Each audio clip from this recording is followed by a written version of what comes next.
The beautiful and colorful monarch, known for its incredible and long migration from Mexico to the Midwest and back, that precious species is in a lot of trouble as it was recently included in the list of endangered species. Locals from Milwaukee are stepping up and calling for us to help. This morning, Yukare Nakayama tells us how and what we can do. The monarch, known for its beauty, wings sporting the vibrant color orange, white, and black. A native of Mexico, known for its long, extensive, and generational migration. It's a 4-generation strategy. In Mexico, after wintering, they start north. That generation lays eggs and dies. And then that next generation makes their way up through the Midwest. There are 3 more generations that occur, and the 4th one, they call it the super generation, flies back and makes the entire trip, 2,500 miles to Mexico. This is Barb Agnew, founder and director of the Friends of the Monarch Trail. For several years now, she's dedicated time to help preserve the population of monarchs.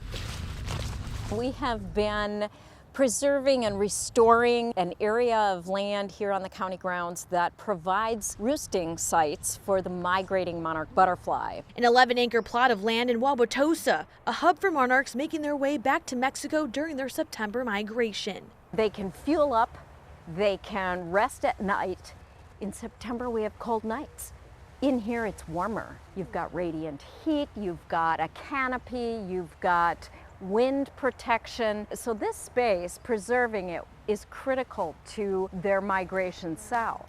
They need these areas. But what makes Milwaukee such a necessary stop for these butterflies? According to Nick Dowdy, head of zoology at the Milwaukee Public Museum, it's our native plants used to lay eggs. Well, Milwaukee is in a really interesting sort of environment for the monarch, and that really rests on the prairie habitat that we have around us. We have this beautiful prairie landscape, which includes plants like the milkweeds. But both Dowdy and Agnew have noticed a terrifying trend. Monarch populations keep shrinking and shrinking each year. So much so that the International Union for the Conservation of Nature placed them on its red list of threatened species, meaning they're endangered.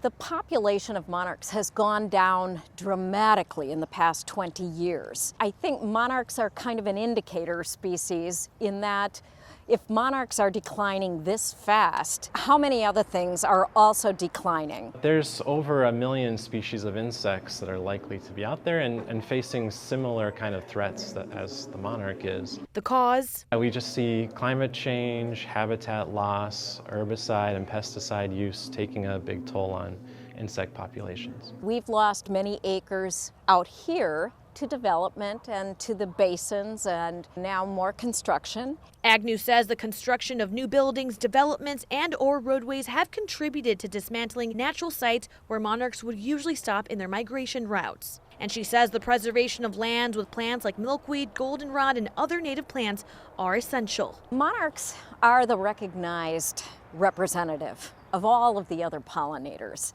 We love them, we know what they are, they're iconic.